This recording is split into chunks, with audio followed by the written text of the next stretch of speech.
patriot. I remember from a very young age being brought up to love this country. I first talked with the Marines when I was 16, but the intensity of the recruiter scared me away. Some years passed, and I had some friends leave town to join other branches, and that motivated me to figure out how I was going to figure out my own independence. I learned quickly that college costs money, and the jobs that I could find were not fulfilling, and I could not support myself. I found that the military offered a sense of purpose along with benefits that were important to me. This is when I decided to join the Air Force. Volunteering for service gave me the opportunity to step forward on a new path. I got to MEPS in December of 2015.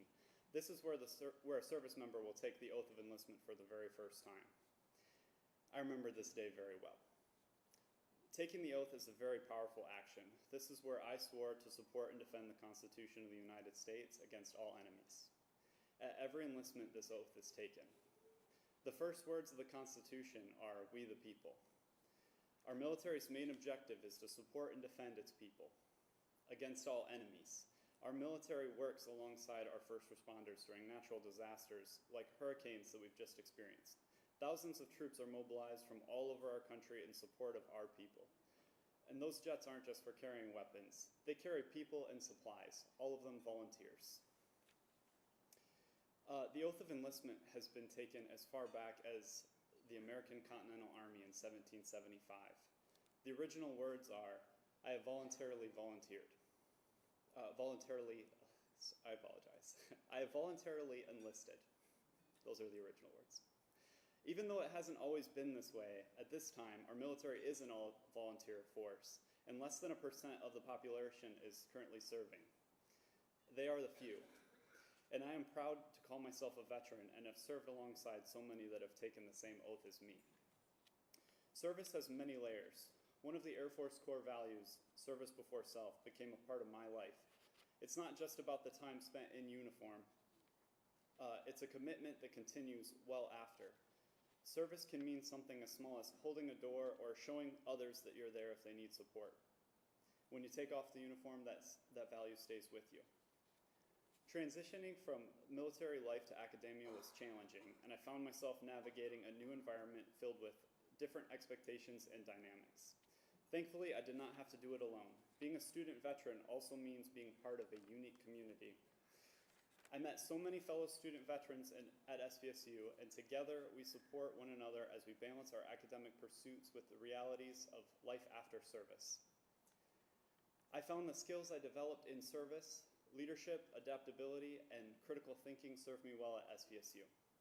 The military gave me an opportunity to serve, and that experience has laid the foundation for me to continue that service into my civilian life. Today, we recognize and honor those who have served and those who are currently serving. Thank you for taking the time to focus on our veterans and their service to our nation. It is my distinct honor to, that concludes my remarks. It is my distinct honor to introduce someone who has been a steadfast supporter of veterans and their families. Someone who understands the challenges we face and works tirelessly to ensure our needs are addressed because he is a veteran himself. Please join me in welcoming our distinguished guest, Senator Gary Peters.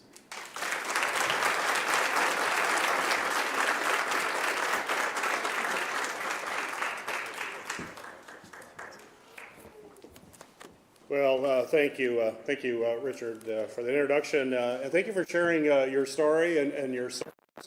And we had a chance to briefly talk before the program, and I know you're getting a world-class education here, as you told me, and you're going to be, you see, have light at the end of the tunnel. You're graduating here next year, and lots of job offers. Mechanical engineering, that's a great background. But just remember what I told you. You got to stay in Michigan. Do not go anywhere else. Got to stay.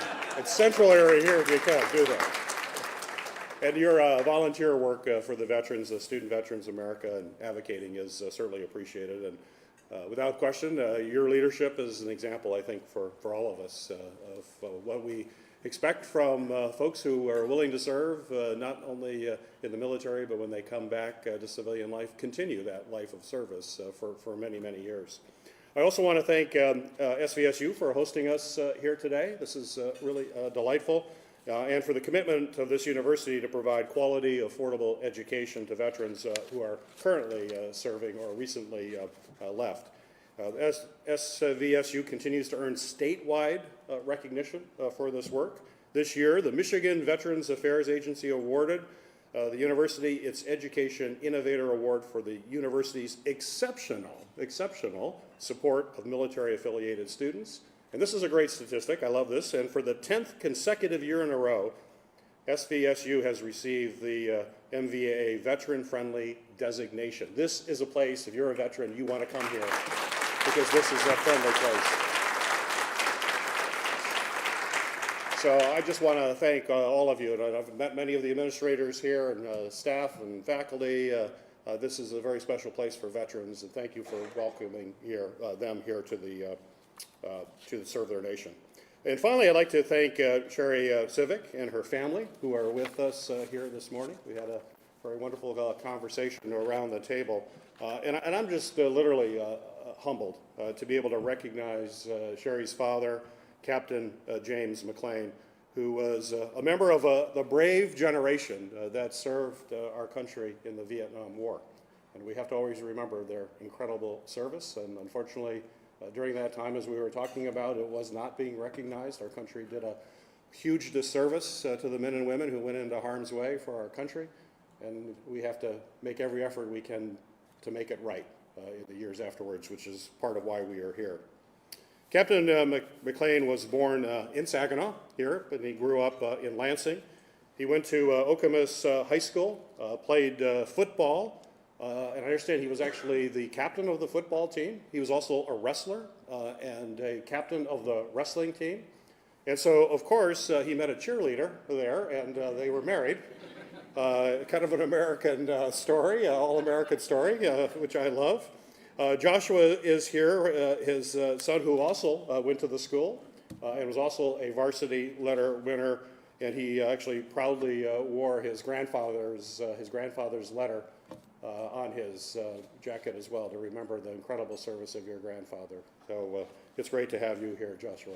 And I also learned you're an Eagle Scout, so that's really great too. After high school and prior to joining the service, Captain McClain worked several odd jobs. He planned to follow in his father's footsteps and start a career working at the Oldsmobile factory in Lansing.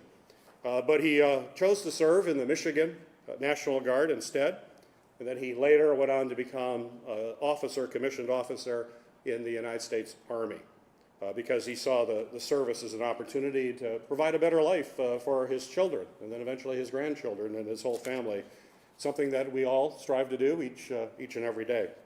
His first assignment took Captain McClain and his young family to Oklahoma, where he wrote and illustrated the Army training manuals. He then served at the Presidio of Monterey in California and at Fort Bragg in North Carolina before he was deployed to Vietnam in February of 1964. His family then moved back to Michigan as he went off to serve in Vietnam. Captain McClain was deployed to Saigon in southern Vietnam. He served as a civic action advisor in the U.S. Army's 7th Infantry Division. And his job was to gain support among the South Vietnamese to help counter the very difficult and unfamiliar threats that everyone was facing there at that time. He then was in a position of supporting community development throughout Vietnam.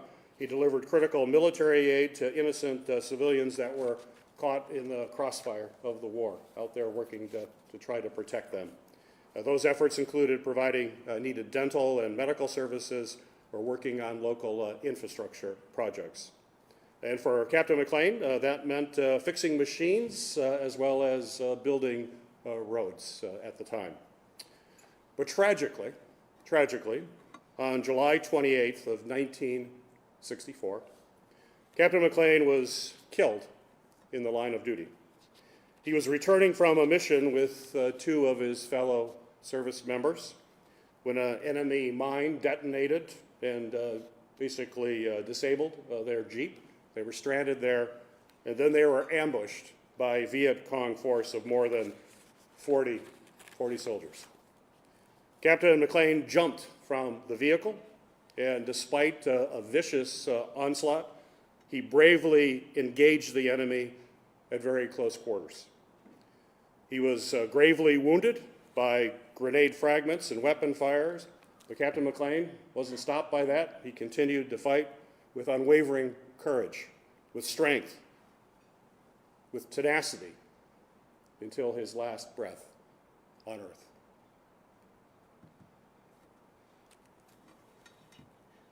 Sherry, it's my tremendous honor to recognize your father's heroism and patriotism by presenting you with several of the distinguished military decorations, which you never received, for the service that he gave to his country. He was awarded all these posthumously. He had passed. It's an important remembrance for you and for your entire family of the patriotism and honor that your father exhibited.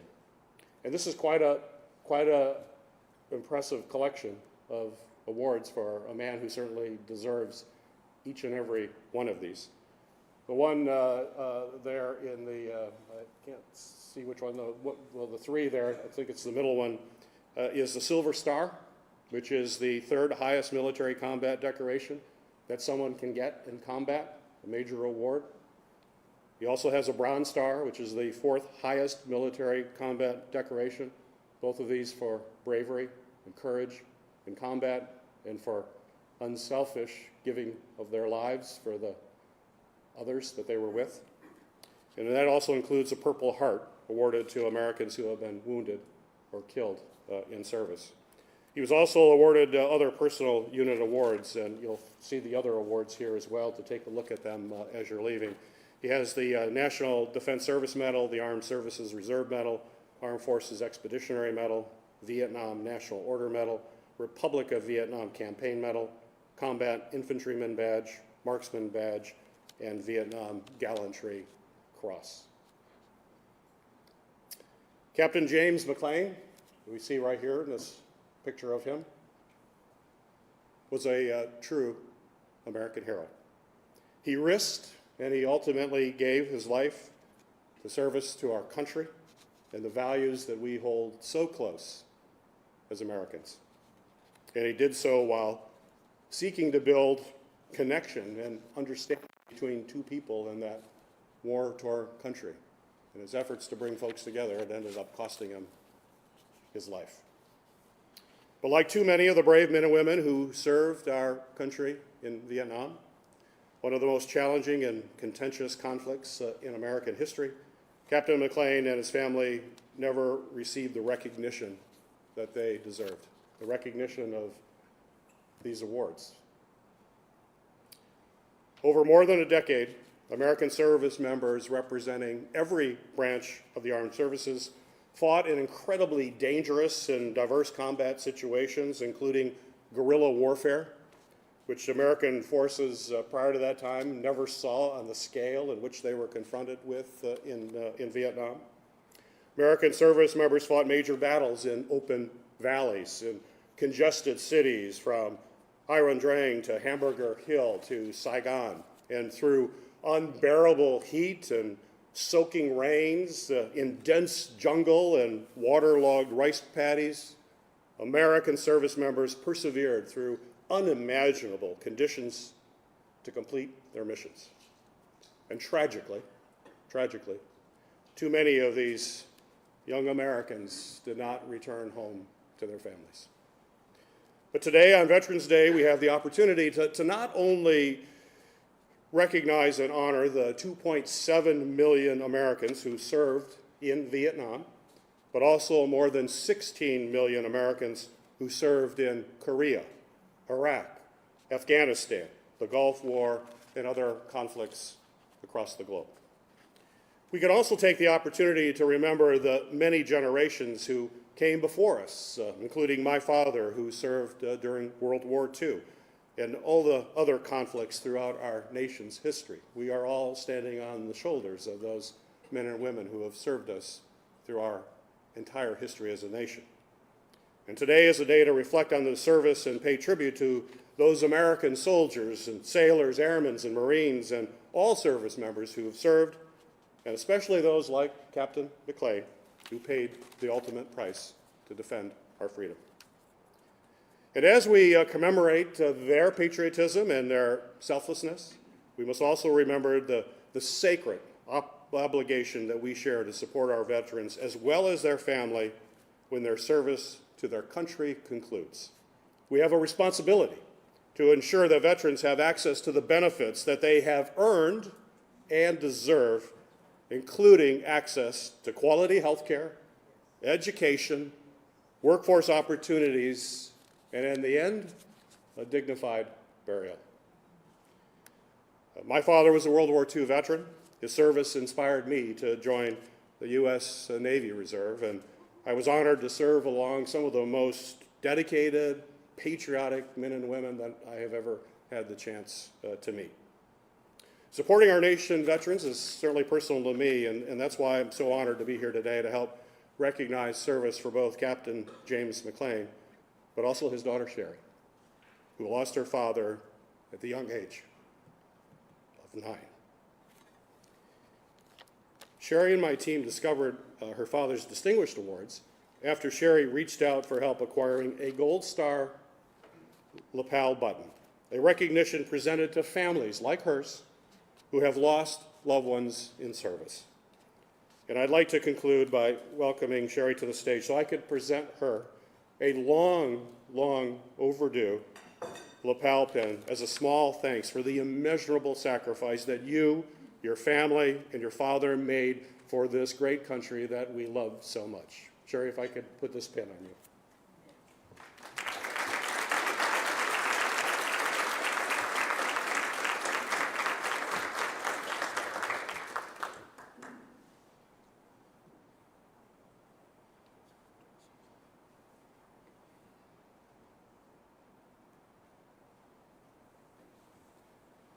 So to any veterans with us here today, thank you. Thank you from the bottom of my heart for everything you've done to make our country strong. And may God bless you, and may God bless this great country. And now I'd like to have Sherry say a few words. Thank you. Thank you.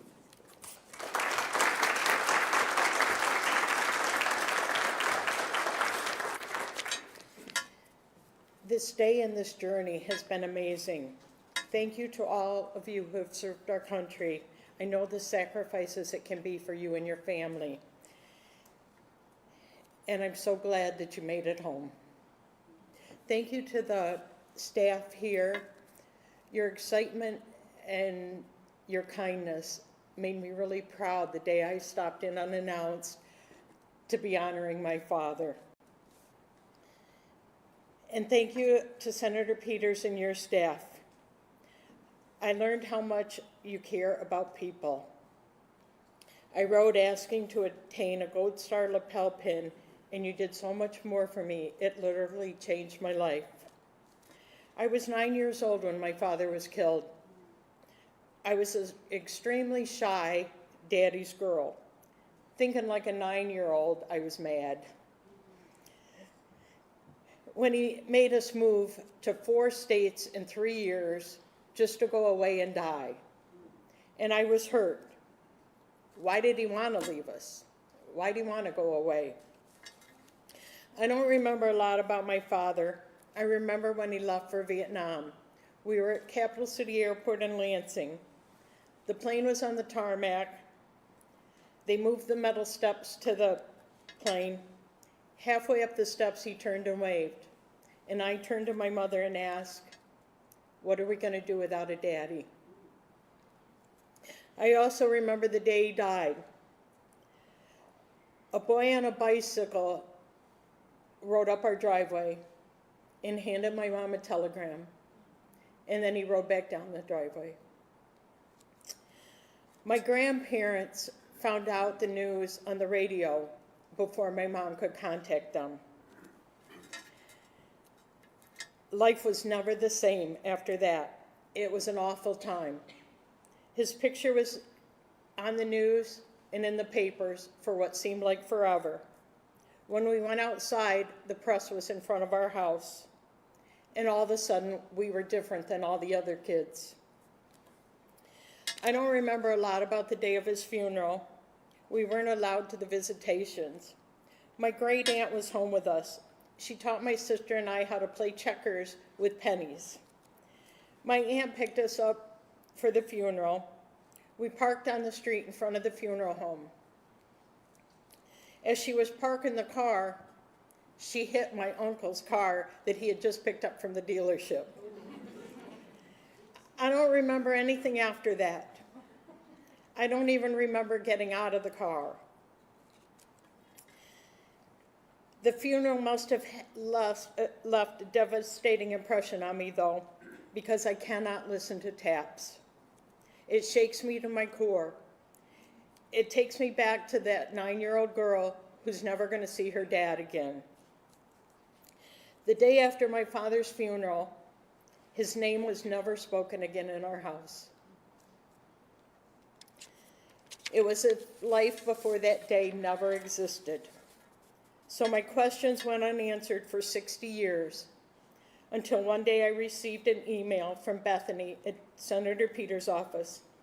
The email contained a letter from my father explaining why he should be considered as an officer in the Army. He listed the pros and cons. One con was that we would have to move his children from school to school, but the pro was the opportunities he could give his children: a good education and good health care. He decided the opportunities outweighed the negative. So 60 years later, I found out he did it all for us. Someone recently said to me, "So 60 years later, you're no longer mad?" I'm not. I am at peace, and I owe that all to Senator Peters and his staff. A friend of me recently asked me what I wanted for my birthday. Today's my birthday. I told her nothing. Senator Peters and all of you have made this the greatest birthday ever. I was going to close my remarks with reading a poem my father wrote for his high school graduation, but I've asked my son to read it. I think it's appropriate since he went to the same school as my dad. Joshua?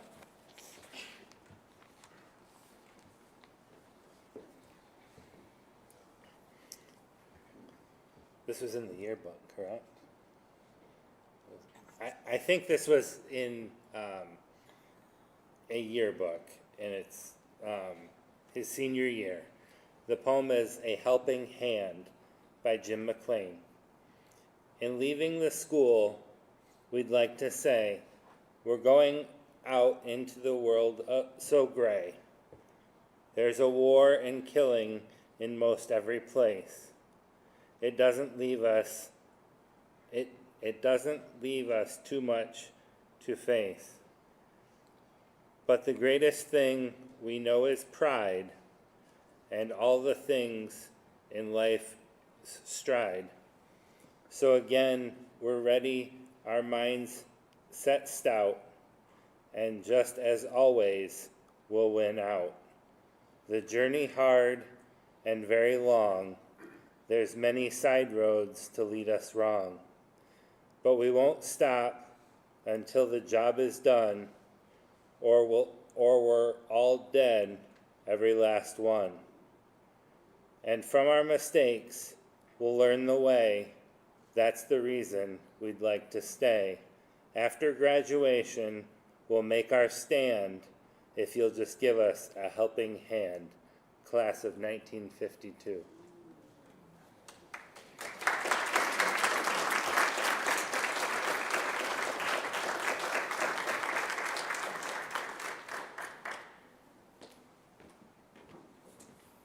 Thank you, Sherry, Josh, for sharing all of that. That's was hoping for a moment to gather myself before I had to come back up here, but I think I'm good now. Thank you so much for being here today and choosing SVSU as a place where we could come together and honor your father's remarkable service. And happy birthday from everybody at SVSU. As I mentioned earlier, this year's Veterans Day's theme is a legacy of loyalty and service. I think we've all been reminded today of the powerful legacy of loyalty and service that your dad left behind. A special thank you to Senator Peters for joining us this morning and presenting these high-level decorations, as well as the time of your staff and the effort they put in to recovering this remarkable service of Captain McClain. 70 years ago, as we mentioned, Armistice Day became Veterans Day, a day to commemorate all veterans of all wars and all eras, past, present, future, living, and dead. While the hope of a world without war has not fully materialized yet, November 11th has become a day of celebration, gratitude, and remembrance. And so that is what today's Veterans Day breakfast is all about here at SVSU. We bring our campus and our community together to honor all of the veterans that served before us, like Captain McClain, those who served alongside us, and those who will come after us. We hope you've enjoyed today's presentation and the celebration and breakfast. I'd like to send another heartfelt thank you to all who supported today's event. There's a lot of you to thank, so I can't name all of them, but I'm always grateful for the support that get from everybody to put this wonderful event on. Finally, thanking all of you for taking time out of your morning to come recognize the veterans and be a part of this special celebration. As we know, the price of freedom is high, and we cannot afford to forget those who are willing to pay it. Today, we celebrate America's veterans and thank them for their legacy of loyalty and service. This concludes our program. Thank you for attending today. We'd like to just have Dr. Grant and the Senator and the Raj, if we could have you over by the, I forgot what the thing is called, the table, that, that, for some pictures. All right, thank you again.